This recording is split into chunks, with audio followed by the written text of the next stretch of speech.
I think I need to point this out that you seem to have something that you want to pour out about men, because you are not helping this conversation, because about this conversation you want to fight men, because this fighting, it's a debate. If you are uncomfortable with my point of view, it's nothing I could do about it. People are getting married with people they don't really know. When you see people dating these days, they don't talk.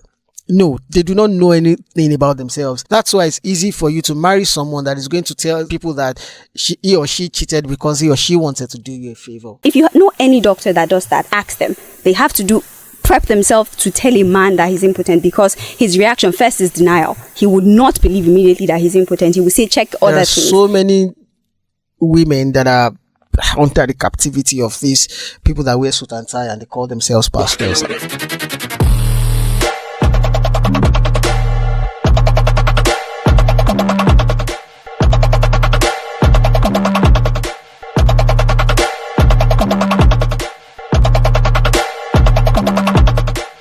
The conversation around paternity tests and the effect it has on homes and families cannot be ignored. We have seen many lose their minds and lives over the deception, mistakes, and manipulation surrounding the issue of children born out of wedlock. We have seen children suffer and the hopes of men dashed at finding out that they didn't father some or all of their children. And this raises a question as to whether or not DNA testing is important in our society. And today on Madhouse, I have with me two guests to discuss this issue. Please introduce yourself.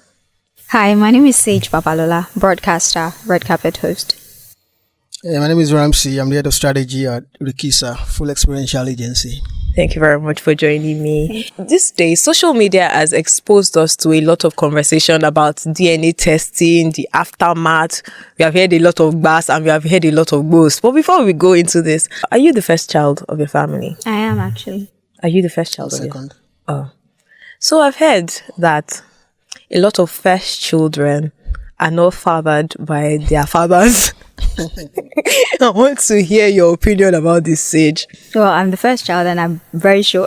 How are you sure? My father, I think there's a biological resemblance. I actually do look like him. Well, I mean, if the statistics are there, then it has to be true. And especially now that there's this trend of people getting married because the girl is pregnant. So I feel like because girls feel the only way they can get a man to stick around is to have a baby, right? So if they don't get pregnant by the man, they probably just get pregnant by somebody else, and then I have your baby now, so you have to marry me. So I think maybe that is a contributor as to why most of the first kids don't belong to the man, maybe just as a way to secure their spot in his house. But that's the only logical explanation there has to be for that figure. Ramsey, what do you think? I totally agree with her, but if you look at it from another angle, it feels like desperation, basically. That's the word I'm going to use for it. And then manipulation too, because when you look at so many marriages today, how they started, and a lot of marriages have been built around this particular perception of perfection, that I have to marry this person by force, and whatever happens, some actually know, some have that inclination that this child might not be mine, but what people would say, the gut feeling at times, and then they have to live with the consequences later. But I'm not sure that it's all the numbers, or every paternity issue is like a surprise to many of them. Some really know, the kind of person you're dating.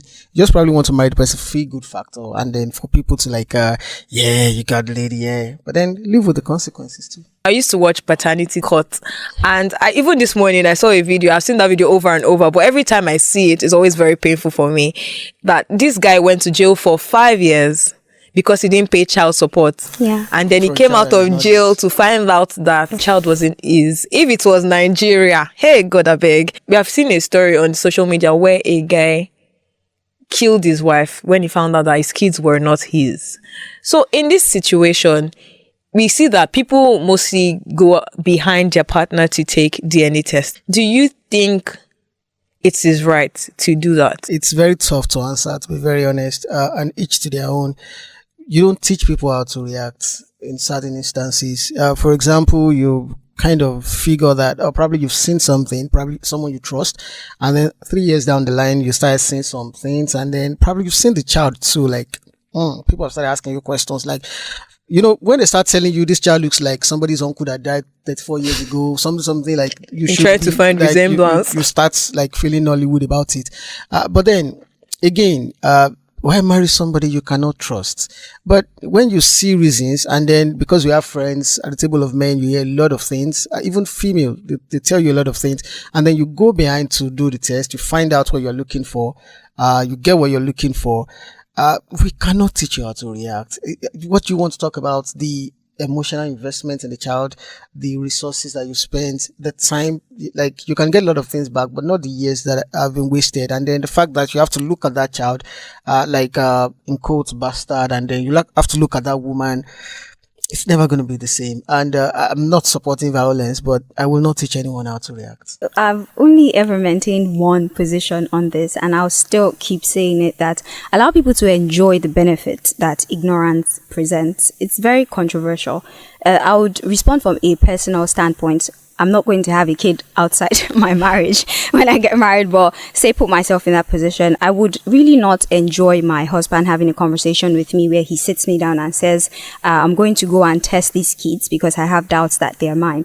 To be honest, I'll just rather you spare me the heartache and go and have the DNA test, to be honest, because at the end of the day, if you find out that the kids are actually yours, you get to come back to your happy home. But the minute you have that conversation with me, even if at the end of the day you find out that the kids are actually mine, I would feel a certain type of way about you as my husband, because you have expressed mistrust or distrust, or what's the word, in me. So there's nothing you can do to make up for it. There will always be that resentment in my heart towards you, that if you believe I can do something as, damning as this, then what other horrible things do you think about me? So if you do the DNA test, and if you have to, please just spare me the heartache of knowing, go and do it behind my back. And if you find out that the kids aren't yours, like you said, you can't teach anybody how to react, right? What you were looking for, you finally found. So the decision is up to you moving forward. But really, imagine it goes behind you to run the test, and for some reason, you find out. We're going to have a problem. That's it. I'm not going to say leave my marriage per se, but like I said, resentment will grow. And to be honest, it might eventually actually lead to a divorce, because I now know that you do not trust me, and the foundation of every marriage should be trust. So now that I know that you, like I said, you believe that I am capable of doing something as horrible as that, even if I stay with you, right, I'm not going to necessarily be in love with you 100%. We saw the story of Nedu and his ex-wife. We saw videos going around, and there was a particular one that stood out. I think everybody was shouting, making noise. How dare she? How could she say such a thing? She said that he assumed that a pregnancy she had while she was married to him, he assumed that it was his child. So do you think that as a married man, you should ask your wife when she's pregnant that, babe, now that you're pregnant, who is the father of this child, so that it will remove assumptions? I think she was just trying to be stupid. She was just trying to be Wow. cute. I really do not. I wish that particular episode did not happen. Because I like to defend women. I like to respect women, and then get people to defend women as much as they can. But this particular person is not someone I will ever stand behind. I like to also make excuses for people, but how do you make excuse for someone that tries to insult your sensibility? You're married to someone. It is not, you didn't come out to tell us that it's some kind of contract marriage, because you woke people these days are beginning to introduce some funny things to our society where you say, it's just contractual, we're just living together, probably just like your surname. You know what, we're just friends, we're just cohabiting and all. It's a different case. You guys went to church, you had ring bearers, you guys give people jollof rice and all. And then you come back now and you're asking us to ask him if he confirmed from her if he was the father. He was supposed to come to you to ask that question. That's satanic. That's demonic. But then, but looking at it again, like when this whole thing with Nedu started, I like his craft as a comedian. I like his podcast, to be honest. I listen to it all the time. I like the kind of questions they ask. But I feel that Nedu, maybe he's actually doing it because of what he's going through, really. Maybe that is his own coping mechanism. But I feel that it was more focused on what was happening around people, and he left what was happening around himself, because he knew he was sleeping with somebody's wife. He didn't know he was sleeping with his own wife. He knew the house that was burning across the street. He didn't know what he had in his kitchen that was blowing up. So I also feel that men should actually pay attention to their women. Probably, again, I don't want to sound like I'm making excuses for her, because she's not somebody I want to have as a friend. That particular statement of, like, I never told him that he was the father. That's demonic. Like, The less we say about that, I think the best. Yeah. Say Yorubas will say that we don't ask a married woman where she went to bring a child. You have to start asking. Yeah, we should ask. You have to start Yeah, we asking. should. I would. So if peradventure your partner says, oh, you say, oh, babe, I'm pregnant. And it's like, oh, babe, congratulations. Who is the father? How are you reacting? Again, if you're asking me personally, it would hurt. I mean, that's just the logical response to being asked, especially in a marriage. This is not a boyfriend-girlfriend situation. This is a marriage. I feel like even in a boyfriend-girlfriend situation. No, in a boyfriend-girlfriend situation, it would still hurt, but we cannot, it's not something that we can consider illogical. There's still some logic behind it. If you ask your girlfriend, okay, who is the father of this, the child that is in your tummy? Because like he said, the kind of relationships that people are venturing into nowadays, yeah, we're together, but it's an open relationship. I don't know what that is. I really don't know what that is, but it's okay. I allow her to be with other people as long as she comes home to me, which is completely ridiculous. So because of the structure of the kind of relationships that people are in right now, I 100% would not be shocked if I hear a man asking this, pregnancy, is it mine or is it for the other people? But then personally, I would be very, very upset by it. If we were to reference the whole Nedu situation, first thing, I think she just wanted a soundbite for social media. She was being ridiculous, to be honest, right? And again, we should factor in the kind of marriage that they had. We don't know the kind of marriage that they had. And again, I'd like to highlight that this is not necessarily justification, but we don't know the kind of marriage they had, because a lot of people, married people right now, say that we're not necessarily, together. We're just living together. The marriage ended years ago, but because we didn't want people to know that we were, separated, we're just living together. Look at the whole Jada and Will situation. To announce that for 6 years they had been separated and they were living in different corners of the house, and we thought they were happily married. So if that was the kind of situation that was going on with Nedu and his wife, where we're just going to keep up appearances, but you can go and see other people, then her statement would now make sense. That, I mean, we're seeing other people, so why are you shocked that I'm pregnant by another person? So unless we really understand, the factors surrounding their marriage, her statement would always seem stupid. But to be asked by my husband that I'm pregnant, and asked, who is this pregnancy for?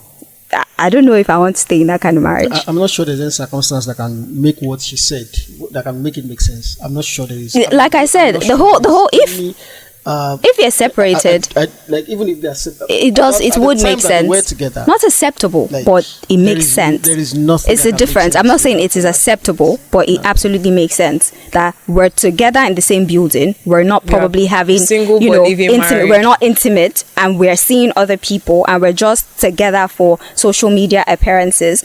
And you know that she's actively involved with other men, and she's pregnant, and you're shocked that she's pregnant by another person. So unless we really understand the kind of arrangement they had in their marriage, right, we can't really interpret that statement. It was a silly statement, and I would hate to believe that she really is demented. So there has to be something that makes it make sense, So that's she was it. probably just trying to be cute. A lot of people have tried to justify having children for people that are not just spouses. Some people say, oh, he could not impregnate her. She didn't want him to be ashamed. She didn't want people to make fun of him because he is unable to give birth. So she would go have children outside and bring it so that, their family is full. And it's funny because, again, a lot of men don't know that a lot of these fertility issues actually come from them. Do you think there's a justification? I think it's arrant nonsense. And again, I'll go back to where we started from the other time. So why do people find it very easy to conveniently commit this kind of atrocities and then try to come around to make it seem like they were doing somebody a favor? Was your husband aware that you went outside to look for the child for him? Or you were just doing this without him needing to know? You just covering his shame. Like covering his shame. Damn. We need to really understand this marriage thing. Like probably it is not just for everybody. Maybe we should also know that it's not a must that you must wear that gown and then snap pictures and then let your friends line up. Or so believe this. I've seen data about it. I've seen interviews about it. Some people actually get married these days because of that. That dance train, that video. I'm that not the dance bride. train. I'm not the bride. People actually get married because they want to experience that these days. Some pressure their friends to get married so that they can do that for them. And then again, I saw a data a few days ago about 70% of the divorce issues divorce cases that have been registered in Lagos at a particular court. 70% of them got married within the last 2 years. So which means, and then I think it had to be, it was also the registry at Ikoyi, like 70% of those marriages are facing divorce, like they filed for divorce, 70% of them. And you know what they say about statistics and miniskirts. You have to dig deeper to understand. Some could be paternity, some could be fertility, some could be infidelity, some could be village people as well. So you have to factor in 0.1% of that too. But what does that tell you? That means that people are getting married for the wrong reasons these days. People are getting married with people they don't really know. When you see people dating these days, they don't talk. No, they do not know anything about themselves. It's just about going out, taking pictures, and then probably social media stuff. Ask them, like, what happened to me in 2010? You do not know. Key things that you should know. Which school did I even go to? You don't know. Who are my friends? Except the ones that you see in the club or the lounge with me that you probably never see again, because you're going to see another face tomorrow. People don't really know, like, what are my passion points? What are my pain points? People don't know. They just like pick a date, go meet your parents. If you have some money, you're able to convince them you can take care of her.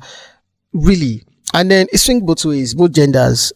People really do not think about this they do these days. That's why it's easy for you to marry someone that is going to tell people that he or she cheated because he or she wanted to do you a favor. Like, think about it. How did we even get here? Not like we've ever been morally upright, though. We're just a bunch of religious people that are not godly. But then it is what it is. I'm getting emotional. Did somebody cheat on you? Anyways, well, it's not justification per se. It's far from justification. But then can we dismiss it? Absolutely not. I would not dismiss that point of view. But again, it is not justification. We know that there is some sort of cultural and even social undertone to all of this. Like you said, this notion has been embedded in the minds of a lot of people that infertility issues have to be something that has to do with the woman. If after 5 years of marriage, she doesn't have a kid, the mother-in-law is on her. How many mother-in-laws really say, you, my son, have you gone to the hospital to get yourself checked out? As a matter of fact, there is also data to back up the fact that men would rather chew glass than go to a hospital to get themselves checked.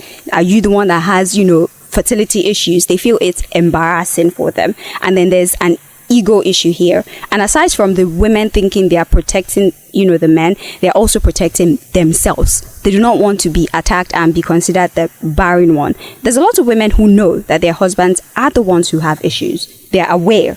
But they can't even have that conversation with their husband. And so because of that, like you said, they think they're covering his shame. They would rather go and have kids out there and bring it to the house. Because they would rather do that than have a conversation with their husband that you are the one that has the problem, I beg your pardon, or we need to go to the hospital. So it's an ego thing, it's a cultural thing, it's a social thing. So maybe if people stop blaming the women solely for infertility issues in the marriage, and they make men understand that you can also be a contributor to the lack of or the childlessness that you're suffering in your marriage, right? Go get yourself checked. Then maybe women wouldn't feel the unnecessary need to cover their husband's shame and to protect themselves from the backlash when they're not even the ones responsible for the childlessness. So I just believe that is covering the shame of the man, or at least they believe it is, and also protecting themselves from being considered the barren one even when they know they aren't. I think that's just it. But like I said, it's not justification, but that is the thought process behind it.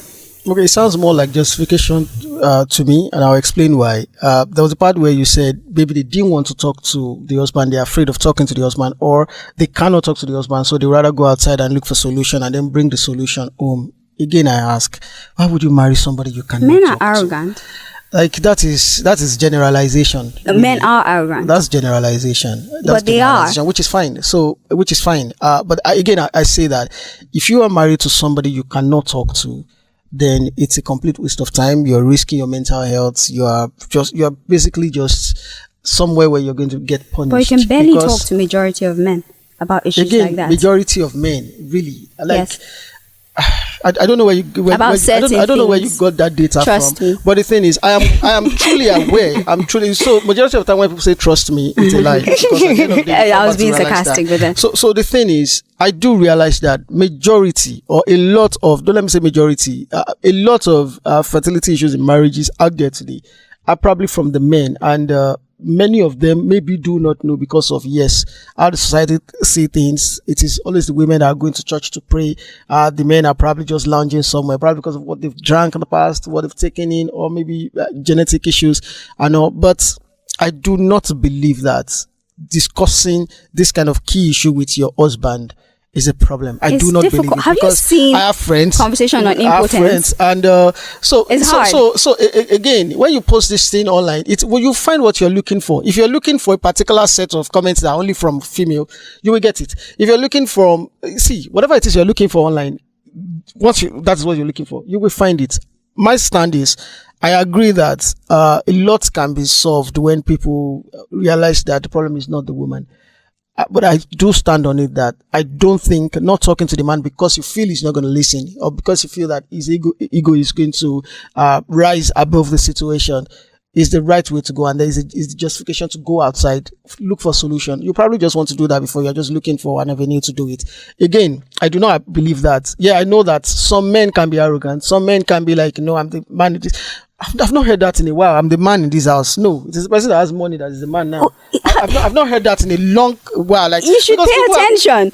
Pay attention. You should pay attention. You're one man, like, of the over billion. I represent a lot of men. I don't believe that. And I do not keep a man that does not reason like me. You still are the minority in the billions of men in the world. It's you people's business and you're dealing with the majority of those kind of toxic We can't humans. deal with the minority. We are exposed to the majority. So that means you have to embrace the minority to start fighting the majority. We don't have access to the minority. And not helping the majority to suppress the minority. Because I do not stand with any man that thinks that he's above the woman because he is the husband. What the hell are you? I do not stand with a man that feels that when there are issues like that, it is the woman that should go look for a solution. So what makes you the man? So, and the fact that you even have the money does not even make you the man, because you have brought this woman to live with you. So, which means both of you have to plan together. If there's a problem, you face it together. And then, your person from one village or your friend cannot tell you that your wife should what? No.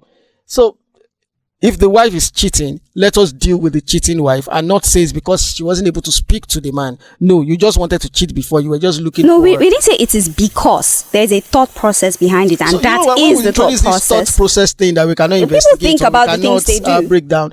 People do think about things they do, but I feel these people that do these things, all this premeditated cheating that we are hiding under assumption of the man not listening. I think it's just convenient. But I feel like maybe talk to him first. We get that, but it's a lot. I'm saying that even conversations like impotence,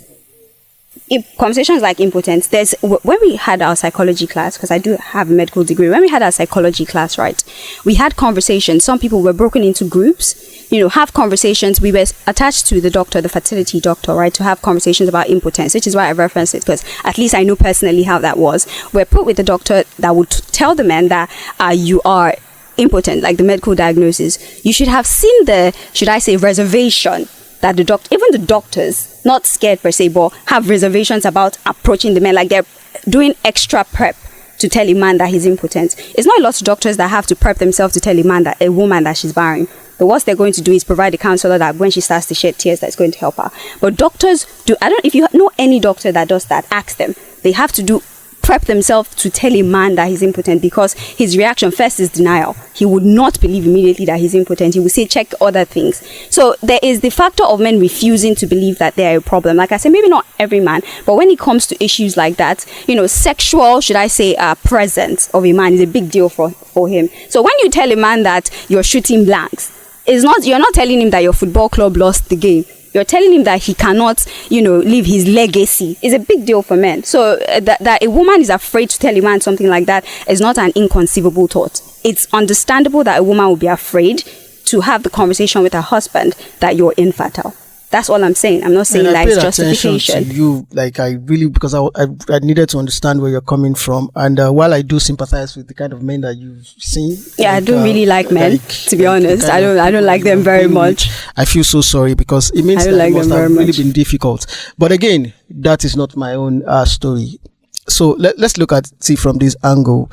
I'm not even going to sit down here to defend any man, because there are so many men out there that you really would not want to sit at the same table with. But again, there are men that are leading from the front and are taking responsibility. I do understand again that this must have happened before. I've actually even seen it before. Of course, as a storyteller, we've seen so many movies where we've tried to portray this thing. I think it's time for us to start bigging up the good numbers of men that are taking responsibilities. It's okay for us to always focus on the bad sides, the large number of men that are making life difficult for women. But how about that man that is standing tall with his shoulders up high, protecting his family? How about that man that is standing against his family when they try to attack his wife for what they feel was her fault? How about that man that is standing against them, letting them know that this is my wife, this is my family, it is my problem to deal with, please stay the fuck away from it? Kudos to them. Kudos to Kudos to them, sure. You see the beauty of it. Kudos to them. Yeah. It was easy for you to write a textbook to criticize the men that you feel are But they not doing exist. right. These men But exist. kudos Men to that aren't is doing enough right. for you to appreciate Kudos that. to men who I do think the I right see- I thing, think we and see no where the kudos to men problem who do is the wrong because, things. Let's call we out the are wrongdoings as well. lawyers when we are talking about ourselves and judges when we're talking about others. I also It's a feel debate. that when we're wearing a lens and we're seeing people, we should be sure it is not a dirty lens, because you only see what you choose to see. You only agree to or defend what you want to believe. I do agree with you that there are so many men out there that we need to educate, we need to send to therapy. But I also believe that there are so many men out there that are great examples that we need to celebrate. You just agreed with me, basically. You are agreeing with me. There are wrongdoings, there are right doings. Maybe the data. So let's not dismiss that men I feel do like the maybe wrong it's 99 to things. 1. I don't feel Maybe so. let's say 50-50. I don't agree. I don't agree agree Okay, either. I don't agree. Maybe I don't about- agree maybe either. about- I'm saying 60-40. You don't even know who is leading. Somebody's leading. I have the figures in my head. Somebody is leading, but we are not saying who. I do it's know not who. 99-1 like India, Nigeria.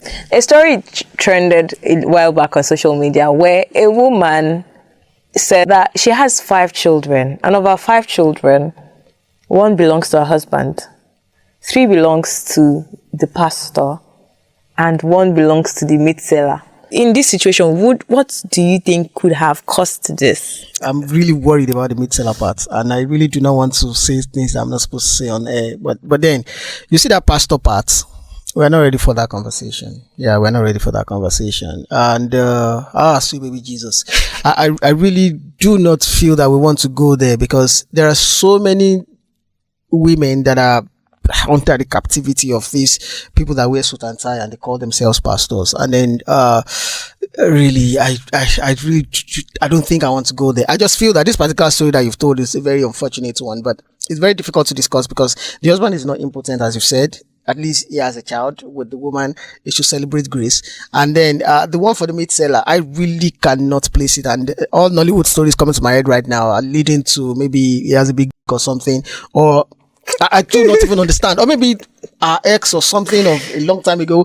I really cannot understand how that one. But the city pastor, I can understand it. You know, when you are looking for what is not lost, this religion nonsense, God, you don't have a personal relationship with God. You only believe that is what a certain pastor says to you, and that pastor is actually your God. So whatever it tells you, you believe. The respect you cannot give to your husband at home, you give it to that pastor. What if the pastor says jump, you're going to ask how high, and you start competing with your husband at home because you feel that you have more unction because you are collecting from the pastor. See, by the time we visit this pastor conversation, we're going to have about 85% of churches closed down. I am very sure of that. I'm a Christian, by the way. I attend Avestas. Yeah. Well, I would still like to reiterate that infertility on the part of men is a problem. So, like, referencing that in one singular case as, it doesn't matter. Impotence in men happens, infertility in men happens, and it is a contributor to the amount of out of wedding or out of marriage, children that we see. I really don't want to call them bastards, right? So back to the question that you have asked, I feel like in this case, as you're addressing it, I think I need to point this out, that you seem to have something that you want to pour out about men, because you are not helping this conversation, because everything about this conversation you want to fight men, because this question it's a debate. You referenced it and then I reiterated my point. It's a debate. We can't both agree. Back to the men, if you are uncomfortable with my point of view, it's really nothing I could do about it, right? So like that is your point. That's the thing. Not once have I asked anybody to accept my point of view. I just feel that maybe you probably need to drink water. I would. I'm not. I don't listen like we're fighting. That sounds sexual. But are you okay? Do you feel good? Because like, Obviously, I lost your train of thought. Let's have it. Oh Let's no, go. my brain works perfectly. So here's the thing. Again, like I said, I have reiterated my point, and I stand very strongly behind my point of view. Right. So for the woman, I feel like it's just greed. Since we've established that it's not like the man could not give her kids, then there is absolutely no reason that could be behind that except the fact that you're greedy. When it comes to the whole pastor, scenario, I mean, I have to agree with him that a lot of women are brainwashed. Religion is being mispracticed, if there's a word like that, right? You hear men of God, you go meet a man of God, or women will go meet a man of God and say, oh, I can't give birth to my marriage, we don't have children, and he says, don't worry, I'll deposit my seed into you, Anointed and I will seed. open your womb, and you will have a child, and then she's having kids for the pastor. And then if unfortunately, after she has a child for the pastor, she now has a child for her husband, she believes is actually the pastor's seed that is working, and she continues to have. And then she has this mentality that the children from the pastors are the blessed ones. They are the ones that, will that's a conversation for a whole different time. But since we're talking about this specific situation, her husband is well capable of giving her children. There is nothing that makes it make sense. I mean, the meat seller, really. Is it because you want extra meat when you go to the market? It's obviously not financial, because how much does the meat seller really want to give you? So it doesn't make that. Maybe you caught her with the pastor. You don't understand.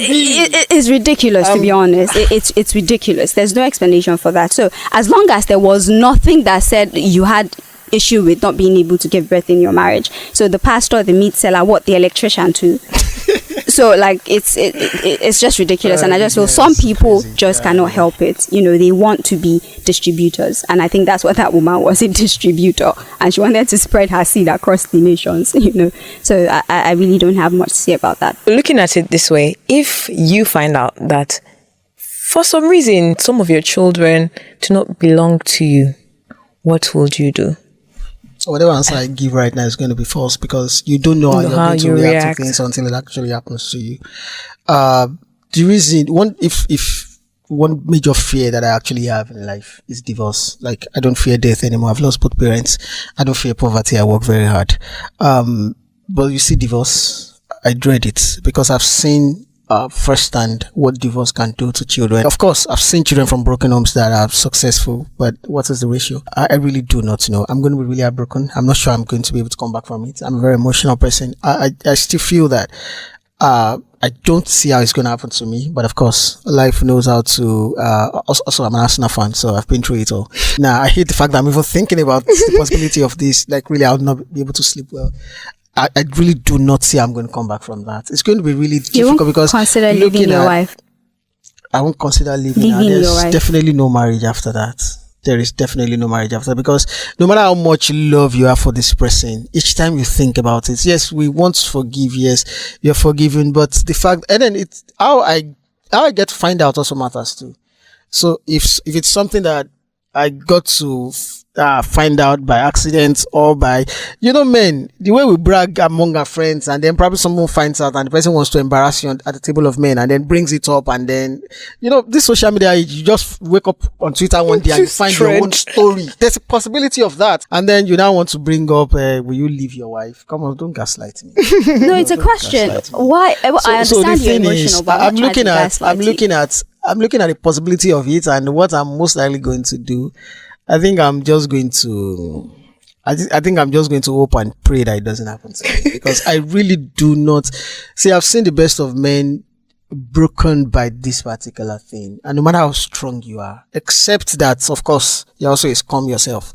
So because you have a child outside wedlock that is hanging somewhere in Ajegule, or you put her with one friend, or your aunt somewhere, and then you are now angry that your wife did the same to you. It's one go, let's draw. Please get out. I don't see how you come here and start reacting. Of course, men will still want to no, yeah, I'm still the man. But Oga, it is full-time draw. So chop your hair and move on. Do you want to mend and then start all over, or you want to move on? So, but for me, I still have no answer, because I cannot answer it. Do you think you are going to discuss it with your wife? That's still asking me what I'll do. I really do not know what I'll do, because again, it's okay to speak English now, but when it actually happens, I really do not know what's going to happen. But I'm not a suicidal person, so I'm going to survive it, but with a lot of scars. Okay, because I asked that question because we also saw a story on social media Please where don't ask her. She has a script tonight. no, don't Actually, worry. I'm not a man. I wouldn't know what. Yes. So, I'm no, not, I I'm not a asked- man. Actually. Hey, But you I said saw you leave something your wife. else. I say you don't know what you would do. I say not to gaslight. So you see, So you can contradictory see, that's the only line statements. you picked from all You the, said I you don't wouldn't know leave what your I wife. would No, do. you said, but don't gaslight I didn't me. say, I didn't say I would You've already leave said her. what you would I do. did not use the word I will leave You- her. I said you- there's no marriage.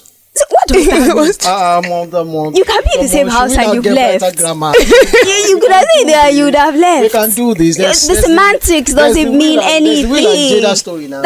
But they're separated. They're married, but they're not exactly in a marriage. So anyway, That's I'm not true. asking this because we saw a story on social media where a nurse said that she used to exchange kids I was going there.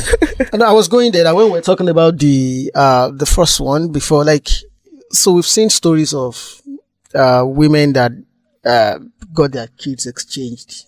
We've seen that kind of story. And then as a man, you find out that through DNA or whatnot, that the child is not yours. And then you've already gone all over the world. So whatever it is you want to do to the woman. And in most cases, you might never find out that the woman did not cheat.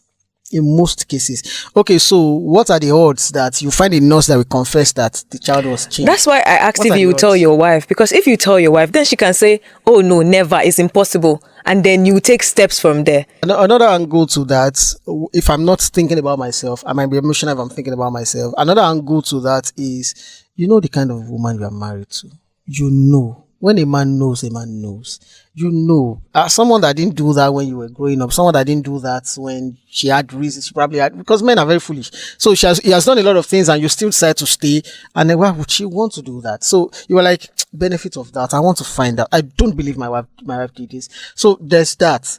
But when you marry someone that you feel that, Aliso, we can't, it's not impossible. You know, when you marry someone that, okay, so I was having a conversation with someone recently and, she was trying to technically justify Nidu's wife by saying that what if he wasn't satisfying her? What if he wasn't always around? And, you know, I was looking at her and her boyfriend and like, good luck to you guys. So she was legit, like, her energy was not like my friend's own, but you know, but she was technically saying that they should not fault the wife. I'm like, okay, great, awesome. I gave the guy a very firm handshake, drank my beer, and I left. But trust me, in 5 years, when I hear stories, when I see their story on Twitter, because I definitely will see it. I'm not to see it, but I definitely know it's going to come out. If they do end up getting married, I will not be surprised. I'm like, we'll be new. You know, those kind of things. But you know the kind of person you're married to. You know, except I don't know what will make her do this. I will want to find out. I will want to investigate, and that way we'll have the conversation, and we'll hope and pray that we are both honest and objective and a little less emotional, more logical than emotional to discuss it. But it's going to be a very hard talk because a part of me is going to feel like and then a part of me is also going to feel like are you not being stupid? Are you not being love struck? Are you sure you're not being jazzed or something? So you want to, and then don't listen to external voices. Don't listen to any external voices because they're not going to live with you. So deal with this as the man to your husband, to your wife, as the husband to your wife, as the friend to your wife, as the partner to your wife, as the colleague, the teammate to your wife. And so discuss it and let's see what happens. Right. Sage. Okay, first things first, we're not here to discuss the morality of it, are we? I feel like we're here to dissect all the many, aspects to this because it is multifaceted. There are factors, which is exactly what I am doing, right? And I think that has been, misconstrued as some sort of, defense against it. So I think that my job, maybe because I'm a broadcaster, right? My job is to present all the aspects, whether you like it or you don't like it. These things exist. And because you're uncomfortable with it does not mean that we have to dismiss it. So these things happen, right? So with asking your wife if, you find out that this kid is not mine, it's the only thing to do, to be honest. Because your reaction, for example, say an erratic man, he gets home, shoots the wife, shoots the kid, like you said, he went on ahead to kill his family. And then, I don't know, by virtue of luck, one nurse, like the ones we see, comes and say, okay, this year I swapped babies and I did this, and you happen to be, and then how do you fix that? So I think that the only reasonable thing to do really is to have a conversation with your wife. And with regards to the situation where you're like, this thing is something my wife can do, or that a man is always sure. I don't know. I'm not necessarily disagreeing, but I know that one thing that is constant is change, and people respond to external stimuli, right? Whether or not they react positively or negatively, it's not, you don't know how they're going to react to external stimuli. Do you understand me? So that you find out that your wife cheated on you. You say you picked her from the church, she was a virgin when you married her and everything, and then she cheats, right? And then you're like, she can never, and then you find out that she actually cheated. So because her antecedents, there is absolutely nothing that points to the fact that she's going to be an adulterous person. People change. People get influences are there, especially now that social media, your friends are telling you, can this man offer you? What can this, it speaks to your character as a person too. If you're easily influenced, you really need to check yourself. But do people get influenced? The answer is yes. Absolutely. Is it good to allow yourself to be easily influenced? The answer is no. But people still get influenced. So that she was a virgin, that your husband is a virtuous man, was the church drummer, that he cannot have a kid outside, the marriage. I don't see why anybody should roll on the floor in shock.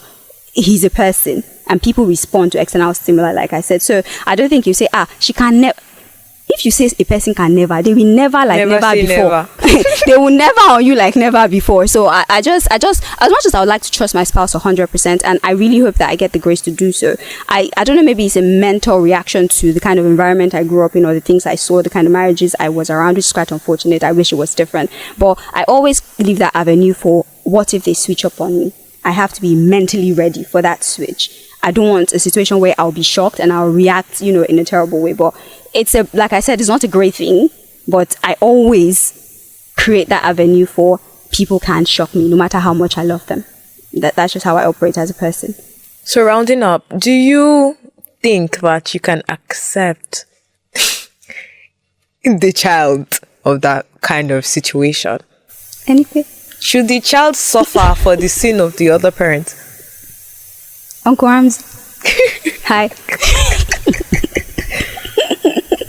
I get it. You need all the oxygen you can absorb from the atmosphere.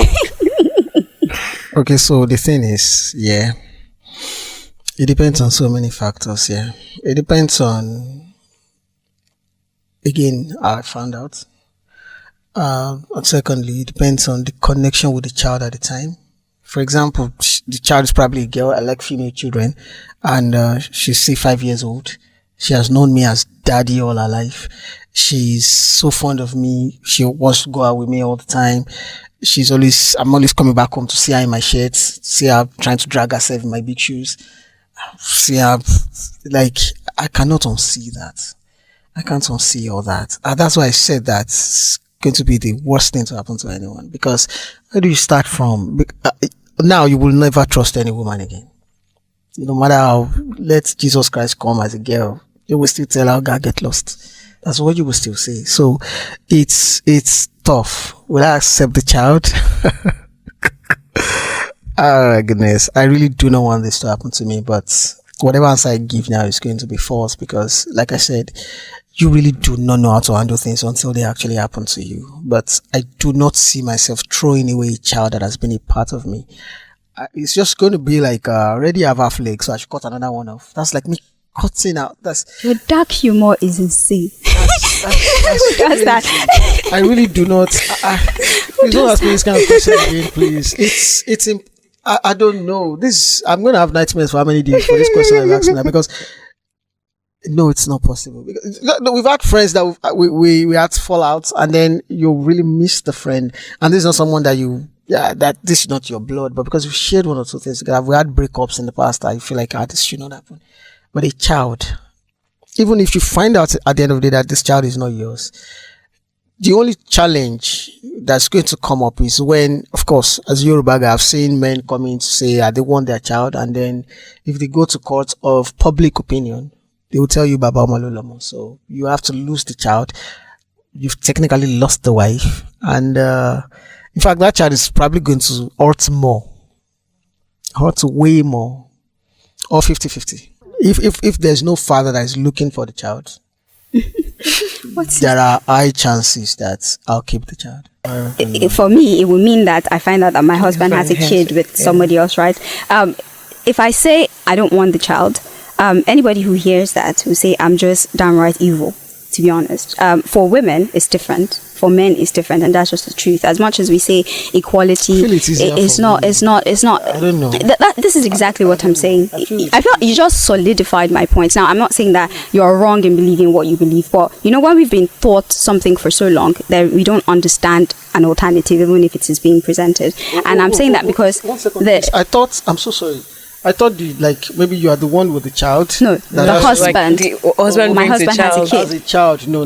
Society society will tell you. No. I mean, come on. Society will tell you that it's at least it's a child. It's a child, especially if you're somebody who has had problem giving birth. They'll say he's the head of child, bring child to the family. So collect it. You don't know maybe to open your womb, to be honest. Like for women, it's like there's only one answer. Your husband has a child outside. Be mad, cry for a few days, just bring the child home and, put it together. If you have kids, train them together. Nobody has to know. So it's different for women. Personally, what if the mother of the child is now encroaching? The mother wants the child. Impossible. The mother wants the child. Wants the child now, wants the marriage. The person who he had the kid with wants to be with my husband, or is that what you're asking me? The mother of the child now wants to, because of course they have something for. So she wants. So she wants the marriage. The onus is on the man. You have to make a decision. Do you want to keep your marriage with me, or do you want to, keep your marriage with your baby mother? There's really nothing I can do. To be honest, I always say it. There is nothing you can do to change a man. He can change for you, or he can change because of considerations for you, because he loves you. But it's nothing in the world you can do to change a man. He would make the decision to change for you because he loves you and he respects you. So if that is the situation, I would do absolutely nothing. I hope that my husband respects me enough he has offended me by having a child on me, right? I would like to believe that he wouldn't offend me a second time by now bringing the woman into my matrimonial home because he has a kid. So that's really on him. I have nothing to say about that. But like I said, society already gives one answer to that question you asked. Your husband has a kid outside. Be mad for a few days, but you have to take the kids. If you say no, you're a witch. You're a wicked person. You don't respect your husband. You're disrespectful. So there's nothing a woman can do. And the other alternative is to walk away from your marriage. And we know how it is. As a divorcee, you already have serious problems. Nobody wants to be with you nowadays. So she's like, I'll just, most women, to be honest, most women actually is the truth, will just stay in the marriage. They rather be unhappy in that marriage and cater to the child of that man that I had with another woman. And that's why you see cases of that child is always, in most cases, neglected. You belong to my husband, but you're not mine. I will feed you, but you will get no maternal love from me. And it's just, the family is just chaos. They smile at cameras, but behind closed door, it is chaos. So is that really a marriage? So just stay with your wife and stay with your husband and have kids for each other. Or if you like to have kids, go and adopt. If you're so desperate to have a child outside your marriage, go and adopt one. Thank you, Sage. Thank you, Ramsey, for joining this conversation on Mad House.